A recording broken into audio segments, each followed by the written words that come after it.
going to be me, comes into the door, I open the door, and you all turn around to look, like you're doing now. How long does it take you to assess whether I'm an alpha male or not? A guy with a bit of attitude. How long? Go on, tell me. 2 seconds. See, guys, got no time at all. People pick up this signal from you as you walk in the room and smile. It's not you think, oh, I like that girl over there, I think I'll go and chat her up. You go, oh, hi. She's already crossed you off the list. You want you creating, you want a bit of attitude, don't you? Hi, what's your name? Do you notice what happened there? She knows I'm playing, but she went back and thought, oh. See? I'm playing, but this stuff is very real. Customers, and especially women, make up their mind about whether they're going to buy from you in the 15 seconds it takes you to walk across the carpet to their desk. It's about picking up signals. Has this person got attitude? It's mostly to do with the way you look. Have you got a smile on your face? Do you walk in a sort of a determined way? Hi, morning, how are you? Oh. I know, she knows I'm playing. She knows I'm playing, but if I sort of said, no, is she going to be, came up like this, hi. Oh, she doesn't like it, you see. She's already crossed me off the list. So guys, you haven't got any time to do this. You've got to manufacture inside you a feeling of confidence. 55% of human communication is to do with what things look like. That's why Gordon Brown suffered. He wasn't not a brilliant man. He was absolutely brilliant. But he took his time, the way he shuffled up onto the podium before he made a speech. Women, wasn't it? Women were crossing him off the list already. He looks awkward. It's not fair, but it's the way it is. We pick up these signals from other people. There's a man called Jonah Lehigh who wrote a book 5 years ago called How We Decide, a big investigation into how human beings decide to do anything. And they've discovered, and this does happen to be in America, that every human decision, every single one, is driven by emotions, everything, even pulling a trigger to shoot somebody. If you don't make somebody else feel good, they're going to assess that when you walk into the room, they're going to buy anything from you. And buying decisions are made long before we rationalize it. We humans have got this prefrontal cortex. Long before we think we've made a decision, the brain has made it for us. We've already crossed them off there, yes or no. 55% of it. 38% is what the voice sounds like. Because yesterday, when I made 6 presentations at Olympia, it wasn't that I was saying anything that the other people, the competitors to this company, our company, were sort of presenting. It's the way you presented it. That's all it was. And this is makes all the difference. People say, what are they doing? Doing what I'm doing to you now. With the energy in the way I stand, and also in the sound of what I had to say. 38%. It only leaves 7% for the content. That's true, but of course the content of what you're saying is important to the customer, but if you get the body language and the sound of it wrong, nobody will buy from you. Simple as that. So attitude, skills, and knowledge are in that order. Roughly 12.5% over here for that, 12.5% for that. So what I'm going to talk to you about tonight is how you develop the attitude, the winning attitude that will make people want to buy from you, which will make women, men, as you come in through the door, make up their mind whether they're even going to listen to your spiel about how clever you are, and why they should really be going out with you. And women are exactly the same. Women are very competitive. You've seen, you watch 2 women talking in the street, they're looking up and down each other's clothes. You ask a question, you watch it. Is it true? You watch it. Women do. I see women talking to something on the tube and they're chatting to it. They ask them a question, and while the other woman's answering, I go up and down their clothes, their earrings, necklace. Doesn't it? It's very. We don't do it. So I don't look at Vonley and say, what sort of suits you got on today? Doesn't worry us. So you have a kind of a different sort of competition, but it is. People are assessing you from the way you look. So we're going to look at how you develop the sort of winning attitude that will make people say, hey, I'd like to do things with that person. I really would. I'll buy a product or anything else that might come along a bit later on. Right? It's down to attitude. It isn't down to good looks. It's about the way the other person makes us feel. Now, the way we're going to do that is twofold. I want to prove to you tonight that you're only using 10% of your brain's capacity. You're completely underusing this thing between your ears, because this is what it comes down to. Not what you are, what you look like, or the knowledge that you've got. It's what's going on in here, which is more important than anything, which drives the attitude. And I'm going to do it by asking you to do a little trick. How many of you, if I said to you in a minute, I'm going to give you 20 objects, random objects, in the space of about 2 minutes. And at the end of 2 minutes, I want one of you in the room to repeat them all back to me backwards. How many of you think you could do it? Well, I'm going to show you can do it. You've done it before. Yeah. Anybody who's done it before isn't allowed to put up their hand or say anything else in this room, all right? Because they're cheating. They've seen it before. And I'm going to do this to you, and each one of those 20 objects is something that you could use starting tonight if you wanted to change your life. Some people sitting in this room over the last 3 months have had their lives changed in one night. That's what I like to do. It's time for me to change your life. If you want it changed, if you don't want it changed, that's fine by me. You just want to sit here. But this isn't called carrying on as normal seminar. This isn't. This is called, this is changing your life. This is sales mastery. This is what you need to do to absolutely make things different for your customers, for yourselves, for your families, and everything else. And the second thing I'm going to do is something called board breaking. Any martial arts students here? How many of you sitting there now imagine that you could break this board in half with your bare hands just by punching through it? That's good. That's good. Well, it's going to shock you that in about 55 minutes, one or more of you is going to step up here and punch their way through this board without even thinking about it. Now, when I first saw this done, I used to live in New York City, and I saw this done at the Plaza Hotel in New York. I thought it was a great show how you actually change people's mindset in an evening. And after I had seen another guy running a sales course like this doing this, I went out to see the bloke afterwards, and I said, that was really impressive. At the end of the show, you called people out of the audience, and they stepped up on the platform, and they broke the board just like you promised. That was wonderful. He said, yeah. I've got to tell you something now. We're both on the same side. We're both trainers. He said, actually, those people that came out of the audience were people from my martial arts school in Brooklyn. Oh. He said, it was just a bit of a cheat, really. I said, but I saw them do it. You must wonder, what's the way? What's the technique for doing it? And he said, well, you don't actually hit it. He said, I'll tell you don't actually hit it with your fist or anything. You hit it with the heel of your hand.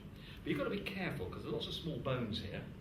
And if you hit it wrongly, then you get sort of insurance problems and a lot of blood, and it gets very messy, and you have to go to the hospital. And I said, but I saw people do it. He said, yeah, but you've got to be very careful. I said, but how does it happen? You must be aware. And he said, actually, there is. He said, the secret of it is not whether you can do it or not, but whether you think you can do it. Henry Ford said this 90 years ago. If you think you can, or the man who invented the Ford Motor Company, he said, if you think you can or you think you cannot, you're absolutely right. That's all it is. That's the difference. Whether you think you can, or you think you cannot, you're right. So by the end of the evening, I'm going to get you to a state where any one of you in this room will think they can. And I have to tell you guys, some of the women will step up first to do it. Because women hit really hard, and you're not allowed to hit them back. It's going to be frightening. Right? So we'll leave that here for now. We'll take you through these 20 objects, all of which are going to be material for the rest of the talk I'm going to give you this evening. Now what I want you to do, by the way, what I'm going to do to you now is, it'll be really irritating, because I'm about to build these 20 objects into a very peculiar story. And you will not be able to forget that story to the end of your life. If I meet one of you walking down a lane in Plaistow or in Porchester Road in Paddington or wherever, I bump into you one day and I say part of the story to you, you'll immediately continue the rest of the story. Because your brain, like mine, is hungry for new things and unusual things. And the more unusual it is, the more it gets remembered. So I'm going to be really irritating to you, but I can't help. My job is to put this stuff into your head so that you can't ever let go. You don't have to write any notes, because you won't be able to forget what I'm about to tell you. Now, I don't want any of you to write anything down while I'm telling this story. Just put your papers down, put your pens down, because I want to prove to you that this works. Are you ready? Yes. Okay, try and get a picture in your head of what I'm telling you about. The story begins now. Over here is a soccer goal. And the soccer goal has got bits of wood barring the way. There's room between the slots if a ball was to come in, but it's bits of wood across the goal now. And over here is Thomas Edison. Now, what did Thomas Edison invent? The light bulb. And he's been reincarnated. He's come back into this soccer ground. And he's holding his electric light bulb. And you're watching from the stands, all of you. And as you watch, Thomas Edison takes his electric light bulb and he kicks it, and it goes sailing through the air between the pieces of wood and into the goal mouth. And when that happens, the crowd goes mad. And when I say the crowd goes mad, what I want you to do is go, hooray! Because we're going to go to pantomime time, and you must do it nice and loud. Right? So Thomas Edison takes his light bulb, kicks it, and he goes through the bits of wood and into the goal, and the crowd goes mad. Hooray! You're better than that. How many of you have ever been to a pantomime? You're going to have practice if you've got nephews and kids of your own and nieces in the next few months. You've got to do the shout. Right, I'm going to do this one more time. I want you to be exactly as if the dame had come on in the pantomime and said you've got to shout. Ready? Thomas Edison's got his light bulb and he kicks it goes through the piece of wood and into the goal. The crowd goes mad! Yay! When that happens, who should come out of the crowd but a model carrying a cake? Could be a man. And the model goes up to a person in the crowd who's wearing a big badge with a number 10 on it. And she's just like this lady, laughing and laughing and laughing. And the model goes up to the lady who's laughing with the number 10 badge on and gives the cake to the number 10 lady who's still smiling, and the crowd goes mad. Yay! But sitting next to the crowd, the lady with the number 10 badge on, is a very sad figure. You're not any actor, don't worry. And this person has a badge with a number 1 on it. And he's looking really pissed off. And he's not even sitting on a proper chair like you. He's sitting on a vending machine, a fizzy drinks machine, typical of the sort of thing you have in an office. And he's really looking pissed off. And he's crying. He's crying so much that he's crying his eyes out. In fact, one of his eyeballs actually comes out and falls down into a cup of fizzy lemonade, which is on the floor in front of him. When that happens, the fizzy lemonade starts to fizz and bubble, and the bubbles come up out of it and form themselves into a big question mark. Let's see how much of the story you remember. What's over here? Tell me about it. Yeah, what's over here? What's he got? What does he do? Yeah, and what happens? That's right. Go on, carry on with the story. Yeah? Model appears. What's the model got? Good. What does she do? Yeah, what's the lady got on her face? What about, what's happened? Who's sitting next to the lady? What bag has he got on? Tell me about him. Yeah? What happens? Where's he go? Yeah? Yeah, what happens? And you said you couldn't remember stuff. See? You won't be able to forget this story, I promise you. And by the way, I've got to tell you, I'm not a motivational speaker. I'm one of those American inspirational guys. When I was working at Xerox in the early 1970s in Croydon, they thought every month, we salespeople who were doing a very difficult job, they thought we needed monthly motivating. So they used to hire Croydon Conservative Club, a big hall. And we always used to go down there on a Friday, once a month on a Friday afternoon. And from some speaking agency, they have hired a sort of an American, different guy every month, a sort of a motivational speaker guy. They'd be talking to you about getting the right attitude and woo, doing high fives like Americans like to do all the time. And he'd do this shtick for about 2 hours. We'd all be sitting there thinking, yeah. And at the end of 2 hours, he'd sort of slink out, and we'd all be thinking, yeah. We won. We're still demotivated. Right? So it isn't about that. This is beyond you just thinking about it. This is about you doing something. This is different from just positive thinking. I want to move you on from all that. And me being an inspirational speaker, it's not what I do for a living. Most of my life is out selling my businesses around the world, including USA. I've got a small business in Washington, D.C. So let me continue the story. You've got these bubbles made a big question mark, and on top of that is a great big, balanced on top of it is a great big green leaf, around which is flying a huge black and yellow Walt Disney bumblebee. Round he goes, round and round. And while you look, you see that the bumblebee is spitting out loads and loads of distilled water, which goes down into a terracotta pot in which there are 10 seashells. And around the edge of the terracotta pot is walking a grizzly bear. And he's wearing a pair of dancing shoes. And he's carrying this board, which is for one of you.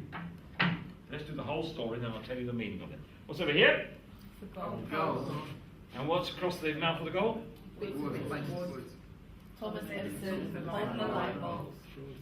What does he do? Where does it go? What happens? Good. What's she carrying? Where's she go? Yeah. And she's wearing a number 10 badge. Now we're 10 for 10 badge, yeah? Smiling. Yeah. Next to the south guy. What's he sitting on? Good. What happens? Where does it go? Yeah, what happens?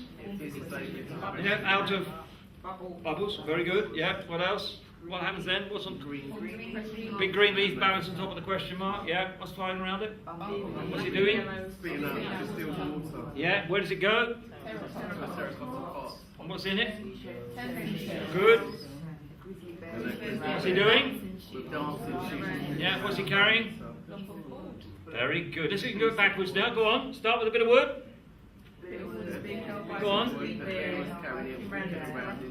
Yes, very good. Good, good.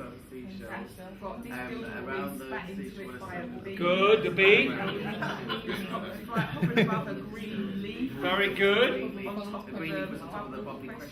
Question mark, very good. Yeah. Yeah. Yeah. Don't let one of these two ladies who can do it. What went up into his eye. What happened? There you go. Happy, yeah. With the cake and then the whole back down. And you said you couldn't do it. If I say to you, if I meet any of you in London and say, what's over there, you'll say soccer goal. You won't be able to help it. You'll wake up at 4 o'clock in the morning when you should be doing other things. Oh God, that story's going around my head. Let me tell you what this has got to do with attitude. It all starts with a goal, or goals for your life. And I'd like you to think for a moment, just imagine, this isn't really going to happen. This lady here, I don't know your name, Mel. Sorry, Nefertiri. I'd like you to imagine you're fast asleep in your bed, 4 o'clock in the morning, and suddenly you notice I've come into your bedroom. I won't. Right? I'm not a stalker. I've opened your bedroom window, I've come in. No, yes, please, I'm an old man. Please, yes, sir. Right, I've come into your bedroom, I shake you awake, say, Nefertiri, and you wake up and say, well, what do you want? It's Bob Etherington. What's the plan for the next 3 years of your life? You've got a clear plan. Can you tell me where you're going to be in 3 years' time? What's the goal? Well, the goal is to be a millionaire in 3 years. A year's time. That's very good. Yeah. What about you? I wake up, come into your bedroom now. I've left this. Right? I shake you awake. What's the plan? What's the goal for the next 3 years? Have you got it? Yep. You obviously have. You've got one. What is it? To be a lead consultant in London. A lead consultant. You don't recognise who we can do it. What's your goal? Wake up. International. That's a bit vague to me. Oh. What's your goal? Next 3 years. What are you going to do? One goal, 2 goals, 3 goals, I don't know. What are you going to be doing? Where are you going to be in the next 3 years? I didn't want to have to work again. Oh, you don't have to work again. That's a little bit vague, yeah. Yeah. Most of you are struggling a bit. You now know who's got some goals. And obviously, you're thinking of goals on the spur of the moment. Most people, when you wake them up and you ask this question, and it's true for most of you in this room, I know, haven't really got a clue what they're going to do in 3 years' time. Got a vague idea. Well, I'd like a nicer house, some more money in the bank, to be a consultant, to have a bigger car, to have a nicer partner, or something like that. It's all very vague stuff. Not much your brain can do with to work on. What about now if I went into Richard Branson's bedroom at 3 o'clock in the morning and woke up Richard, it's Bob Etherington. Oh yeah, how are you, Bob? Yeah. Where are you going in to take Virgin in the next 3 years? Do you think you'd be able to tell me in pretty precise terms? What about Barack Obama? Where are you going to take America in the next 2 years? Do you think you'd be able to tell you what he wants to do? What about Alan Sugar? What are you going to do? What about Theo Pathetis? Do you think you know what he's going to do with his business? Peter Jones. All of them. They've got. If you were to wake them up, they would know exactly what it is in measurable terms, consolidated terms, very clearly, in measurable terms, exactly what they'd be doing. Most of the rest of the world doesn't know at all. They've got a vague idea what it is, and that isn't much that your brain can work on. Now, about 20 years ago, I bought a book. It wasn't an internet then. I saw advertised in the paper called The Lazy Man's Way to Riches. I thought, that sounds like me. Yeah, sit it down. And it was written by a man called Joe Carbo, and it was a way of getting the sort of life you wanted, based on an experiment done at Harvard University in the States in the early 1950s, where they took a class and they split it down the middle. And they said to half the class, what we want you to do is write down on a piece of paper very clearly and in detail exactly what it is you're going to achieve in the 10 years after you leave this university. Write it down. And the rest of the class, they didn't tell them to do anything. And when they went back 10 years later, they found the class that had written down their goals and done a few other things I'm going to tell you about now, had vastly, 80% of them anyway, had vastly exceeded anything that they could have dreamed of. The other half of the class had just done sort of vaguely, averagely well. So he said the secret, and Joe Carver and everybody you know will say the secret of goal setting, and you've got to have a goal setting drives your attitude. It's knowing every day when you get up in the morning what you're getting up for. Very, very clearly, in a way that this brain, this thing you control, parts of it, the very ancient part, the amygdala, you can't control it. It controls your breathing and your blood flowing down your body and your heartbeats. The rest of it, though, you control. And you control it in a way by letting your brain know what it is you'd like to do for the rest of your life. And I'm going to show you now the method I learned then, which absolutely changed my life. And any of you can do exactly the same. First of all, what you need to... Oh, sorry, an early bath. First of all, what I want you to do when you get home tonight, if you're really determined to succeed, I want you to take a piece of paper and to write down at the top your first goal for the next, let's say, 3 years. You can do 10 if you like, I don't really mind. What goals have you got? Write them all down on a piece of paper. That's the first thing. Write them down. Get them written down. Make sure they are very detailed. Don't just say, I want some more money. That doesn't mean anything to your brain. We want some more money. Exactly how much do you want? Is it $1 million? Any one of you in this room can make £1 million in 3 years? Yeah. The first million is the hardest, I have to tell you. Yeah. After that, you've suddenly learnt the trick. And hey, this is dead easy.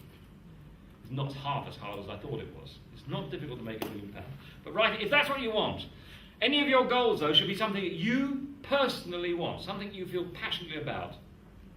I mean, not something that'll make your mum and dad say, oh, that's nice, dear. Oh, that's lovely. That's what you want to hear. If that's what your mum and dad want to hear, that isn't the point. What do you want? You're all grown up. It's your life. What do you want it to be? Not something that'll make your partner happy. It's your life. What do you want? It needn't be money. It could be a different lifestyle. Could be some of you want to go away and live on an island all by yourself and be a nun if you want. That's okay. Or maybe become a vicar. That's okay. So I don't mind. It's your goal. But you've got to know very clearly what it is for you that is the thing you're going to be aiming for. So be very detailed with this thing.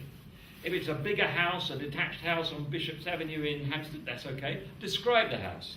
What does it look like in your mind's eye?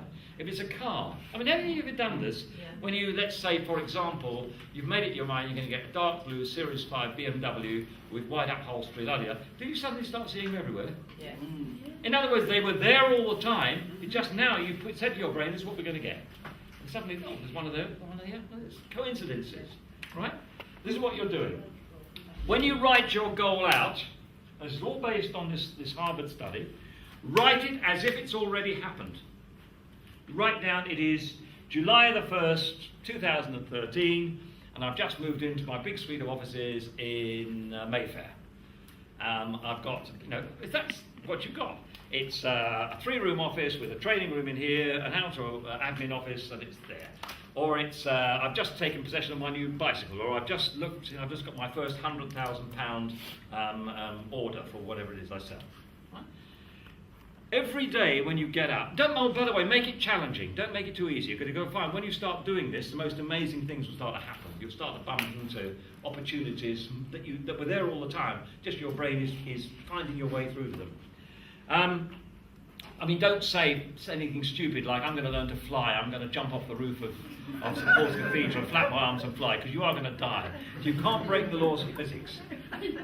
But you can, if it's possible to do it. I mean, think of that little girl in the Paralympics who had a Chinese girl with no arms. No arms. And she won the swimming race. You know? You think people with arms can't win the swimming race? She did. People, the Americans afterwards, this is very suspicious. You saw her win. She didn't, she didn't have any arms. She won. She had a goal. If you go, I mean, we've used Thomas Edison here. If you go into the American Museum of History in Washington, D.C., a museum I absolutely love, there is a Thomas Edison section. And there's all of, how he actually began this whole pursuit of the electric light bulb. And you actually see, he used to write everything in diaries, so didn't have internets or computers then. And he had a sort of a straightforward exercise book, which is there, you can look at it. On the first page of his exercise book in 1869, I think it was, first day he opened the Manolo Park laboratory in New York, he wrote something down in pencil, which you can still see today. Do you know what it says? because I've got a photograph on one of my cameras at home somewhere, and I took it. I thought it was absolutely remarkable. This is the truth which I will establish. I will invent the electric light bulb. That's what it says. That's what it says. And he did. People laughed at him. Yeah, I never did. He did it. He wrote it down. That was a fixed goal. He put in his head, I'm going to do it. Took him 3 years, in fact, nearly 4.5 years. He did it. So this goal setting is very important. There's just one, you've got to do it. It's your goals, your private list. You've got to write it down. It's everything in your attitude starts from this point. You knowing very clearly, in very detailed terms, exactly what represents success for you. You can have as many goals as you like. Many as you want. It's your list, it's your life. Where do you want it to go in various directions? There's one thing you should not do with this list, because it's going to have some pretty challenging and scary things on it, because it's what you want. Write down everything you want. You really passionately want. Do not show anybody you're doing this who you think will laugh. I've got to tell you, ladies and gentlemen, your families mostly will not like it if you start to get the life you want. They will not like it. They're much happy keeping you in the little box in their life where you're the sister or the brother or whatever, and you do that sort of thing, and they're comfortable with that. You'll never amount to much, you'll never do much, and they want to keep the box. If you start stepping out of that box and doing stuff, and making a few mistakes, and then starting to succeed, do you know what they'll say to you? You're just lucky. Oh, you're always lucky, you always do this sort of thing. I'm going to tell you something about luck. Do I believe in luck? Yes. Because how else can I explain the success of people I don't like? Eh? That's it, isn't it? Luck, that's what luck is. Oh, you're lucky. That's always about people I don't like, and they succeeded in something. What we don't want to hear is what Thomas Edison said. Most people miss opportunity because it's dressed in overalls and looks like work. They don't want to do anything. They buy stupid books like The Cosmic Ordering Service and The Secret, and they hope that just by reading a book and thinking about things, it's all like it's not going to happen. It's for people who want to believe there is a dead easy way of doing it. You've often heard it said, you can pray for things, but the Lord helps those who help themselves. Right? You've got to do something. Just thinking about it isn't going to do anything at all. They write those books for the benefit of people who like to think just by thinking about it, they're going to change everything. It ain't going to happen. You've got to do something. So do not tell anybody in your life who will laugh. They will love it if you fail your families. My dear old mum who lives in Beckenham, she's a lovely old lady, but she loves to hear when something's gone wrong for me. She loves to hear, I know she does, and you shouldn't say she's a mum. If I ever say, I had a bit of a problem with XYZ project the other week, she always says, I knew that would happen. She does, I knew that would happen.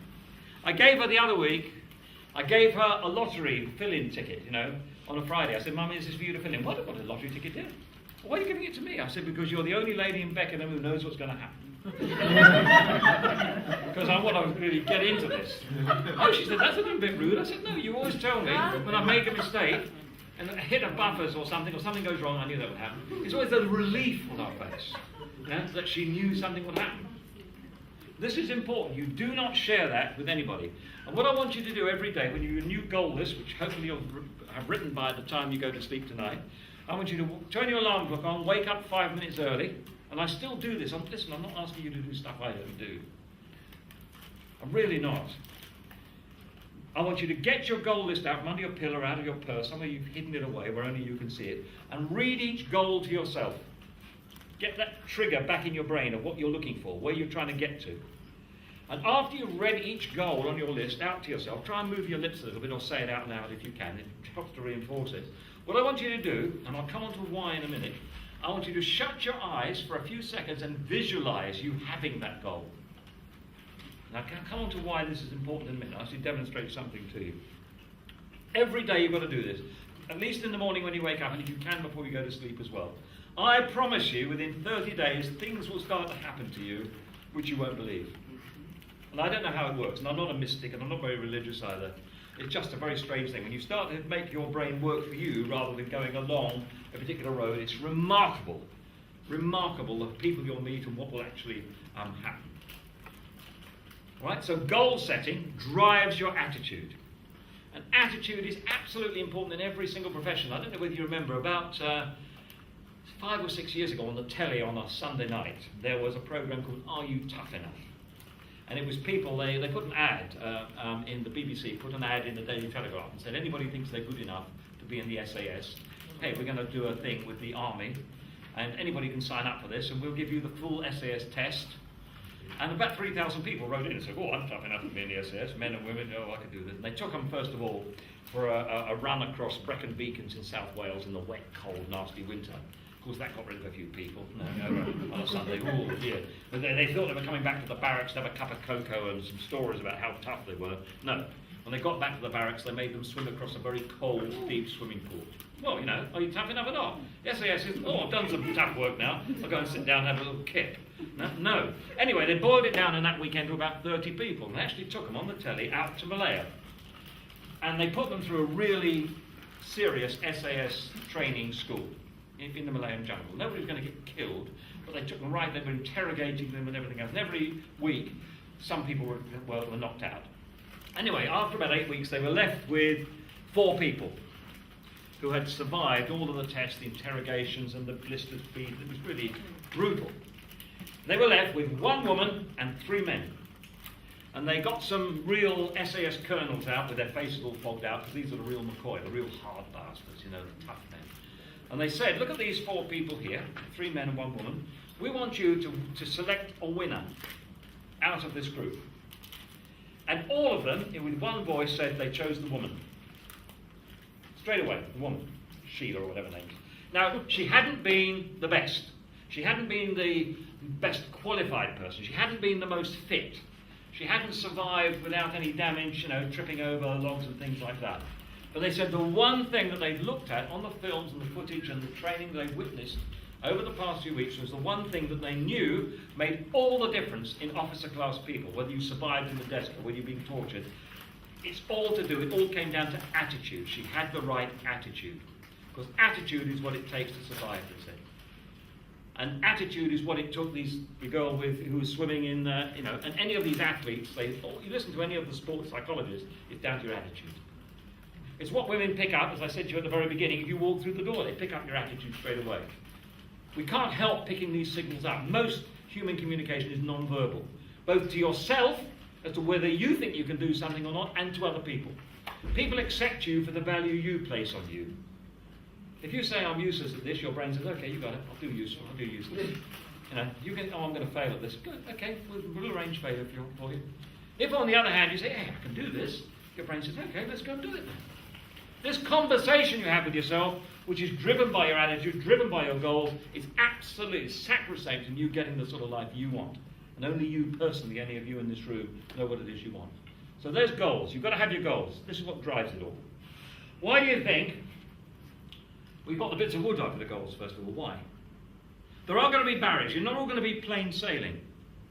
You've got to be ready for things to go a little bit wrong. Then just change your strategy a bit. Try something else. But this is why we have Thomas Edison over here. How many goes did Thomas Edison have at making the electric light bulb, according to all the history? How many experiments did he do? It's well-known fact. It was about 1,100. And of course, journalists, and I worked on Fleet Street for 22 years, journalists love a hard luck story. There's no news in good news.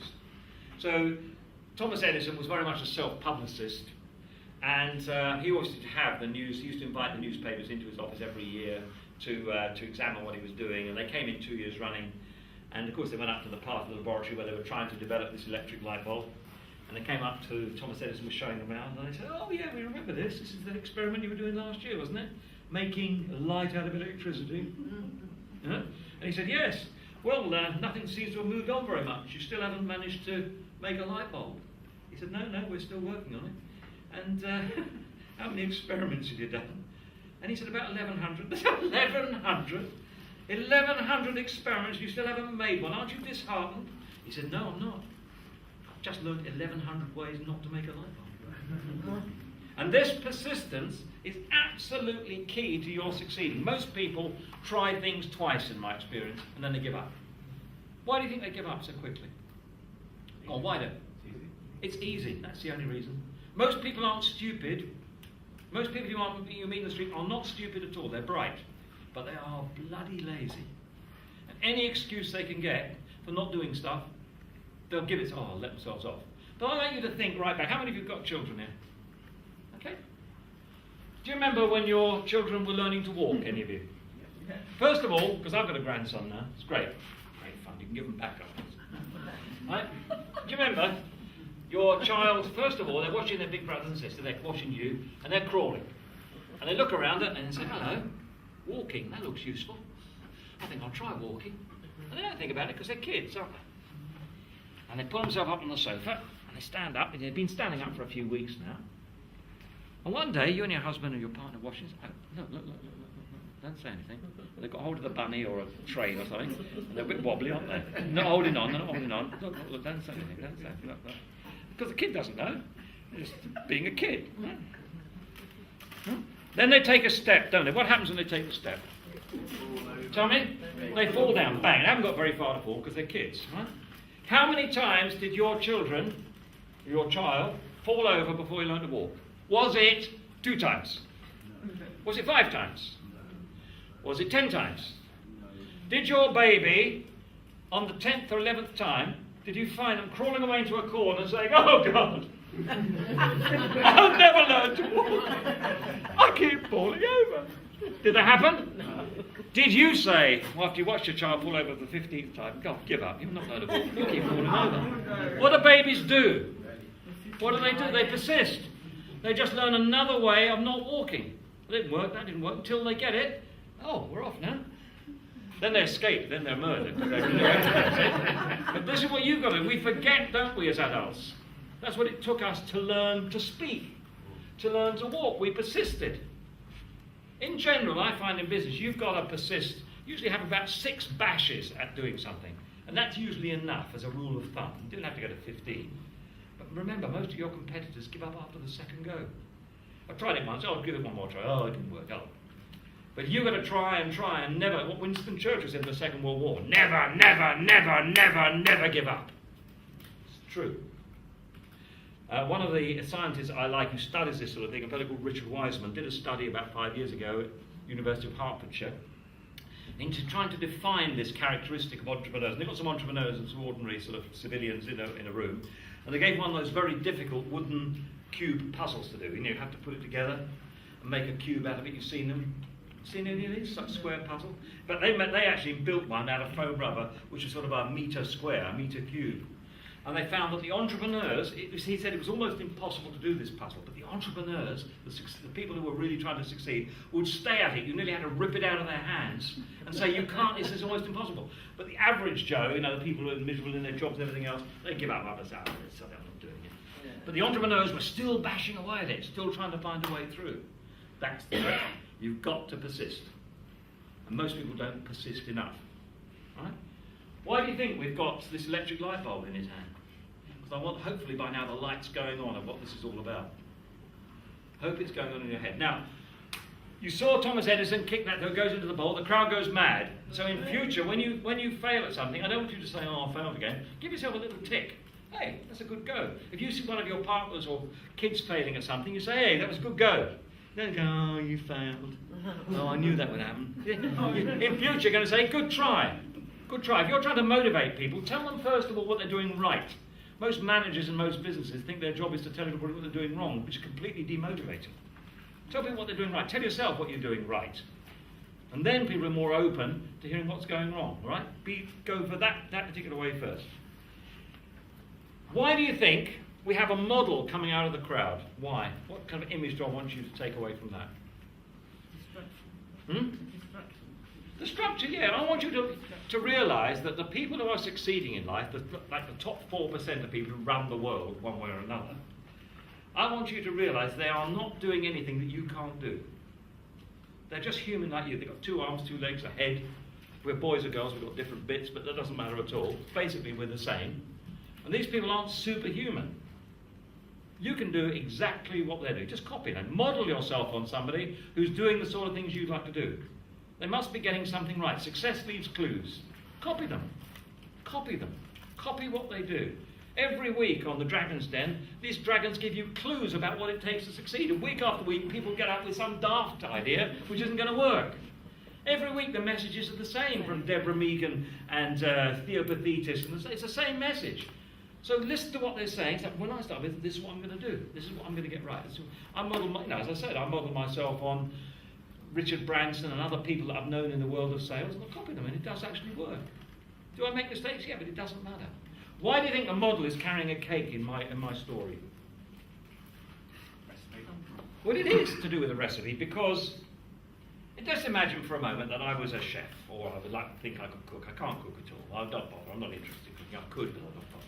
But I'd set up a table here with a bowl, with some flour and some sugar and whatever you have to make a cake mix and margarine and stuff like that. Stirred it all around, made a cake mix, basic sponge cake mix. And I pour it into a cake tin. And I've got an oven here, 200 degrees C. I pop it into the oven, leave it there for 40 minutes. When I open the oven, am I going to get a sort of a cake in it? No, not like that, a pretty plain cake. If I did exactly the same tomorrow, exactly the same ingredients, mix them for exactly the same amount of time, exactly the same oven, 40 minutes, 200 degrees, open the oven door, is the cake going to look approximately the same? If I do that every day, is it going to look the same? Yeah. If I do it all the same right the way through to next Friday, would it suddenly on Friday have cherries in it? No. Why not? Exactly. But isn't it amazing how some people run their lives by doing the same things every day and expecting a different result? Don't they? They do. They do the same things every day. One of the first signs of madness is to do the same things every day and expect things to turn out differently. They're not going to. If you're going to have a change in life, you've got to do something different. I mean, people often say to me, "Oh, Bob, I'm so depressed." I say, "Really? How do you do that?" You must be doing something to be depressed, haven't you? What do you do? Everybody in the room, do depressed now. Go on, do depressed for me. Go on. If you were really, go on. Look as though you're totally disinterested in this really boring evening, which it might be for you, that's all right. Do depressed. Oh, that's right. Now do, hey, this is really exciting. I'm really going to go and kick a few asses here, as they say in America. Right? I'm going to get up and I'm going to show the world. What would you do now? See, all your body's moved. So it's a choice, isn't it? Being depressed, I've got to do this. I've got to get the physiology wrong. Do a bit of sighing, you know? Shake my head a bit. Huh? But I can easily get myself into a depressed mood. Or I can put a big smile on my face, so I feel a bit down this morning, but I'm going to pretend for 10 minutes to be up. It's amazing the deal that the world does with you. Say, okay, let's try and get you happy. You try and do that for 10 minutes. Just sometimes you'll be acting for 10 minutes. You come out of 10 minutes. Hey, I've been doing it for 20 minutes. So I've been at 30 now. So you can't just sit there feeling miserable and think you're going to feel better in a minute. You're not. The pop singer from the 1960s, Joan Baez, said the best antidote for despair is action. To get up, get your body moving, get out of here, get going. Put a smile on your face, like your mum used to say. Put a wipe that look on your face, get a smile on your face, get up and do something. All right? This is what you've got to do. You make that decision. You make that decision to change. You don't just put the same mix in your life and expect it to change. It's not going to. Why do you think we've got this person with a smile on her face and a number 10? Because that's a choice you make every day. Whether you're going to, you could play from a 1, like most people do, something between a 1 and a 4. How's life? Oh, it's all right. Yeah, I don't know. That sort of attitude you get from your friends and family. Or you can be somebody, I'm going to give a go at playing from a 10 today. I'm going to put a smile on my face. I'm going to walk as if I mean to be somewhere. I'm going to get up, I'm going to go for it, and if it fails, it doesn't really matter, and tomorrow I'm going to get up and do the same, even though I put a little bit of an act on. We like being with 10 people, don't we? If you're choosing people from a team at work, it isn't their qualifications that counts, it's what do they sound like? Are they up for it? You know? Are they smiling? Are they the sort of people I want on my team? Isn't the misery guts? However well qualified they are. I want somebody who smiles. They were saying in China, a man without a smiling face shouldn't open a shop. It's true, isn't it? You attract people to you. They have this law of attraction bullshit. It's all rubbish. You put a smile on your face, it's all crap. If you put a smile on your face, people want to be with you. You're miserable, they don't want to be. It's that easy. It's not magic. But an awful lot of people do spend their time, like our actor over here, don't they? Being pretty bloody miserable. They enjoy it. They must love it, because they're always telling you about their problems. I've got a very good friend of mine. He's brilliantly well qualified. I hesitate to ask him how he is because he starts to tell me. He goes to, he and I learned to fly together at Biggin Hill 20 years ago, and he's a lovely man, but he's dying for there to be something badly wrong with him. He always says to me, "Oh, I didn't tell you about the problem I had with my eyes the other day." "No, Richard, you didn't." "Oh, well, I went to the opticians and I had a new pair of glasses. While he was there, he said, 'Mr. Allpress, this is XYZ is not quite right.' And I had a look, and he sent me to a specialist, and this tale goes on and on and on, and it always ends at the punchline, and they said I'm perfectly all right. You know, he wants there to be this misery world in which he could sink into. But awful lot of people are like that. I mean, you obviously see around. I remember my very first interview for a sales job at Xerox in Croydon. At the end of the interview, a tall man, his name was Bruce Cantle, he was our sales manager. His voice was up here, he sounded like a priest. But actually, he was a very tough salesman, a very tough manager. And during the interview, he said to me, at the end of the interview, he said, oh, by the way, before I let you go, could you tell me what you think that is over there? I looked and I said, it looks like an office kitchen, Bruce. He said, yes. And what's that over there? Looks like a water cooler, Bruce. And what's that? Well, it's a vending machine, Bruce. And he said, you're wrong on all counts. All of those things I've pointed out to you are not kitchens or water coolers or fizzy drinks machines or coffee machines, none of them. They're all devices for sucking the happiness out of the room. Because when anybody gets near them, they might have been playing from a 10 until that point. As soon as you get near the fizzy drinks machine or the coffee machine, where other people are standing, you always say, oh, God, I'm fed up with this, aren't you? Yeah, I'm fucking pissed off. I'm leaving. I don't blame you. I'm going to interview as well. No. You know the boss, he's a fucking idiot, is he? Yeah, I know. I'm leaving. You know, this is awful, isn't it? You know, there's a better job down the road. I don't know why I bloody bother with this job. And that's what people start. Whenever you go around coffee areas or that table in the canteen where you know all the miserable people sit, you know the story, don't you? You've heard it all before. It's the same old story every time. In your family, you know, I've got two. My family. I just won't go to hear relations in my life who have the same old hard luck story. They do nothing about it. They put the same mix in the pie every day. They're playing from between a 4 and a 1. Sometimes you get a Christmas up to a 5, and that's as far as it goes. Then they're quick as possible, they're back down to a 1. They must love it there, hanging around the kitchens and the water coolers of life.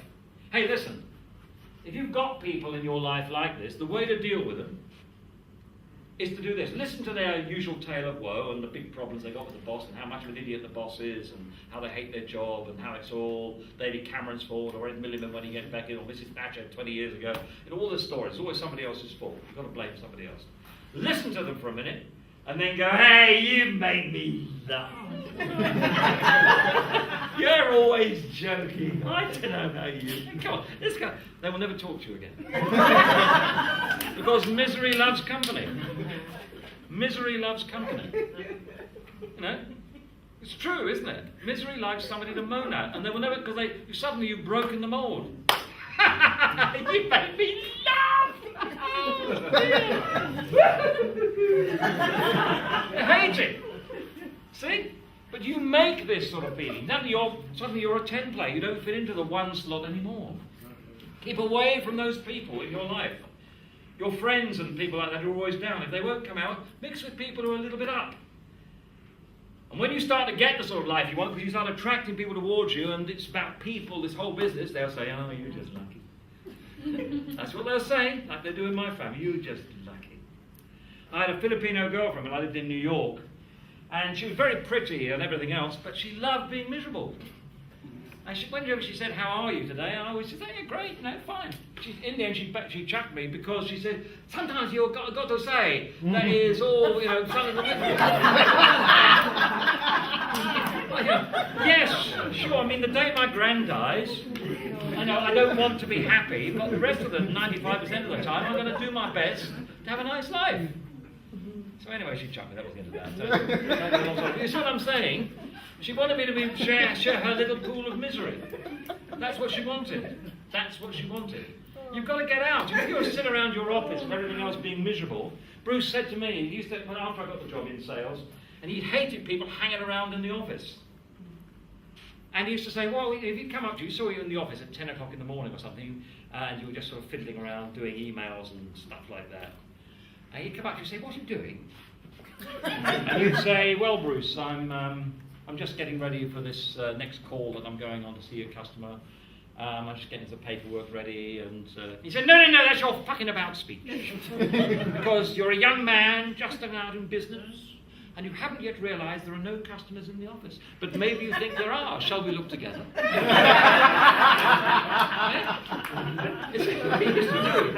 And he used to say, no, let's look out of the window, see if we can see any customers. And he looked down into George Street in Croydon, And he said, look, there they are. Look, I can see lots of people. Their pockets are bulging with money. Go and see them. He said, because when you're in the office, you're part of the problem. Not somebody else. It's you're part of the problem. When you're sitting in your house thinking, I'm so miserable, why haven't I got any business? Why don't you go out there where the people are? Go and see somebody. Go to a networking event. Go to anywhere. Start talking to people. And I was making this presentation in Chicago about a year ago, the same one. And I just said exactly what I said, no customers in the office. And the girl at the back put her hand up and said, you're right there, sir. Like there are no boyfriends in the apartment. That's exactly right. Now you're sitting at home on Saturday night thinking, I'm myself, I haven't got a boyfriend, anything else, watching the television and videos. The boys are not in your apartment. They're out there doing something else. They're at the gym, they're at the disco, they're at the bar. Go and see them. That's what boys are, and girls. If you're a bloke thinking, I haven't got a girlfriend. Well, they're not indoors. No. They're not indoors, are they? All there is indoors is you and your telly. This is, isn't it? Yeah. There's one for all of us out there somewhere, I promise you. You've only got to go and find them. Go and ask them, or we'll never go out with you. You haven't asked her yet. You see, I used to go around with a group of people when I was a teenager, and there was a very pretty girl in our group. She never had a boyfriend. Suddenly one of my friends was going out with her. We all said, how did you do that? He said, I asked her. Shit, how cunning. Probably you want to model myself. No, go out, ask somebody. You don't know they're going to turn you down for it, you know? And don't go out there because you're afraid you might meet somebody. It might be, yeah, I was waiting for you to ask. Cool, how long is it bloody well going to take you? Because women know these things. They've got antennae. They can spot before the blokes even approach them. You see what I mean? You've got to get out there. You've got to start mixing. Customers the same. You've got to go start seeing people, talking to them. I read a thing in the dentist about 5 years ago. It said, lucky people know more people. Get to know more people. Make it a job every day to sort of make a contact with one person standing in the queue at the bank or the post office or somewhere like that. You'd be surprised who you meet. We, aren't we, in our job, and I have to ask old Bonnie at the back there, we've been surprised who we started to meet now. 6 months ago, we were just talking to a couple of these people at Westminster Business Council. Now we're the advisors to Westminster Business Council. Now we've been called in to show them how to sell themselves to the world. This week we met this guy from Euro Car Parks. Now he's going to meet, I can't go, but we'll be at Westminster. We're not better than you, we're just going, do it. Don't say, oh, you never want to talk, you never get in. You don't know. You don't know. But you've got to get out there, not just sit inside being the number one player. I know you're already an actor in this. Okay? No, he's not. So, why do you think we've got this? Why do you think now? If any of you had started to get your lives changed tonight, you can make it. You might going to do it. Even you've got enough now to make remarkable changes that will really piss the rest of your families off. I mean, it's great fun. Not that I want to piss them off, but hey, anybody can do this stuff. It isn't difficult. Now, why do you think we've got this image of an eyeball falling out, first of all? Why? What's the image do I want you to take away with this image of an eyeball? Losing the vision? Yes, it is. It is about focusing and visualization. And if you listen during the Olympic Games to any of these sports psychologists talking, they all said, once you've got over the physical ability to run a mile or run 100 yards in no time at all, or swim a race, the big differentiator is their ability to envision themselves winning the race. If you ever heard Tiger Woods talk about the way he putts, he says he has to get a picture in his head first of the ball going into the hole. Who's that? Johnny Wilkinson, wasn't it? In the rugby matches. He said if he doesn't see in his mind's eye before he kicks it, the ball going between the posts, it doesn't go over there. David Beckham said exactly the same about goals, exactly the same way. And I'm going to show you now how powerful visualization is and why you've got to start to visualize your goals long before you've got them. All stand up. Stand up. And what I want you to do is make sure you've got enough space. If you're right-handed, watch me for a minute. If you're right-handed, I want you to be able to swing round as far as you can to the right. If you're left-handed, you're going to go round to the left. Don't bash anybody else when you're doing this. Watch me for a minute. Watch me do it. So you're right-handed, go round to the right. Left-handed, go round to the right. I want you to imagine you've got a gun here. You're going to point your finger like that. And if you're right-handed, you're going round to the right. If you're left-handed, you're going round to the left. And watch me. You're not going to move your feet. I want you to swing your body round as far as you can. Notice when you've got to the limit of how far you can go. I want you to notice what it is you're pointing at. Okay, round you go.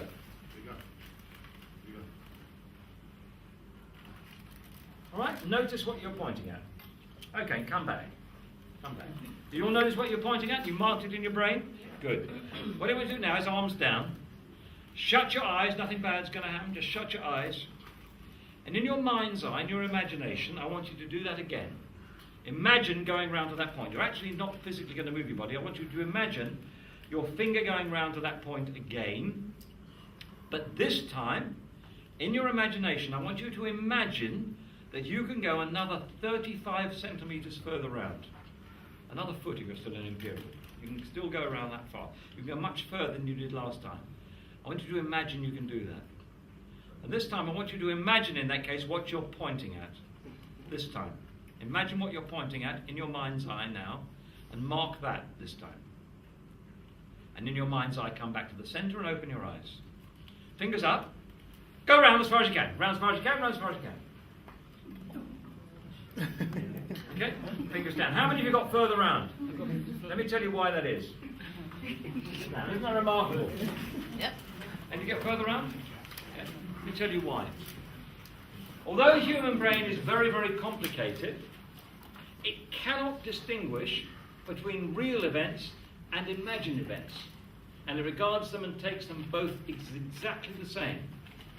So the very fact that the first time I took you physically, or you took yourself, your physical body, round to that point, and you pointed.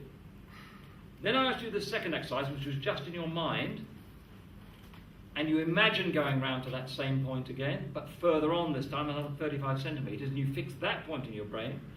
On the third time, when you asked your brain, you said to your brain, I'm going to take you round again to that point, it said to itself, hello, I've done this exercise before.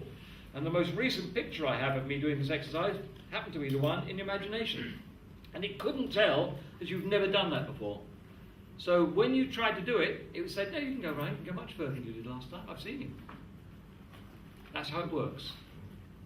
Einstein said, when imagination and reality are in conflict, your imagination always wins. Will you turn around, please?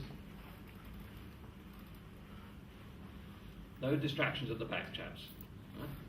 This is important stuff for your success, that you start to visualize what it is you want to achieve. And you do this when you look at your goal lists every morning and hopefully every evening. You visualize it. Because your brain and my brain knows how to get things. It's been around, past the genes on down your family. Knows how to get the things you want much better than you do. So leave it alone. Just give it that picture to go for every day of the sort of things you're looking for. All right? You've really got to do it. And all the sports psychologists during the Olympics, especially in the Paralympics, said this is what counts. This is it. What goes on between here and the way you can visualize and clearly visualize the goal that you're trying to achieve. It's key to you getting what you want. And you'll start to see things. I've taught my son to do this. He's a derivatives trader in the City of London. And it's the most peculiar thing. He walks around with this ability to visualize himself. He's only young, getting to the top of his trading desk, and which is where he's going very, very quickly. And the strangest thing is, he expects to be successful every day. And he's married now, but he used to come and stay with me in my flat in Westminster, in Marylebone. And very often in the summer we'd go out and have a drink.